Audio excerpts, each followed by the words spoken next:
Дотоодын цэргийн штабын дарга бригадын генерал Чингис бүгд найрамдах Хятад ард улсаас Монгол улсад суугаа элчин сайдын яамны цагдаагийн ахлах аташи бригадын генерал Ши Юнгийн тэргүүтээ төлөөлөгчдийг хүлээн авч танилцах ажлын уулзалт хийлээ. Тус уулзалтад дотоодын цэргийн штабын дэд бөгөөд ажиллагааны удирдлагын газрын дарга Хурандаа мөн хийтгэл, захиргааны удирдлагын газрын дарга Хурандаа Энх Бадрах, цэргийн алба сургалт хамтын ажиллагааны газрын дарга Дэд Турандаа Бацөрөг, цагдаагийн ерөнхий газрын гадаад харилцаа энхийг сахиулах ажиллагааны хэлтсийн дарга цагдаагийн хавшууч Эрдэнэтлээ, гадаад харилцаа энхийг сахиулах ажиллагааны хэлтсийн ахлах мэргэжилтэн цагдаагийн хавшууч Тамир, бүгд найрамдах Хятад ард улсаас Монгол улсад суугаа элчин сайдын яамны цагдаагийн аташи цагдаагийн хавшууч 66-аар оролцлоо.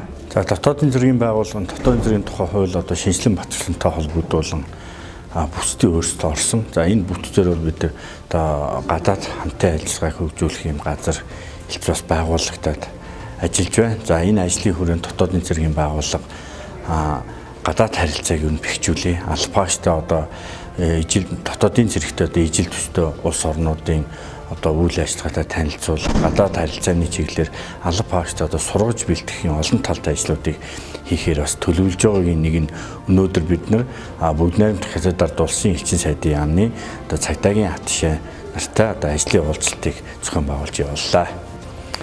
За тус уулзалтаар дотоодын цэргийн байгууллага одоо бүгд найрамдах Хятад ард улсын одоо зэвсэг цагдаагийн одоо байгууллагатай хамтарч ажиллах санал хүсэлтийг бас уулзалтын үеэр төвшүүлээ. За мөн одоо албаагчдыг тухайн бүгд найрамдах Хятад ард улсын одоо зэвсэг цагдаагийн үйл ажиллагаатай танилцуулах, за хамтын ажиллагааны хооронд албаагчдаа сургах, бэлтгэх энэ талын ажлуудыг бол төлхөө бид нар бас ярилцлаа.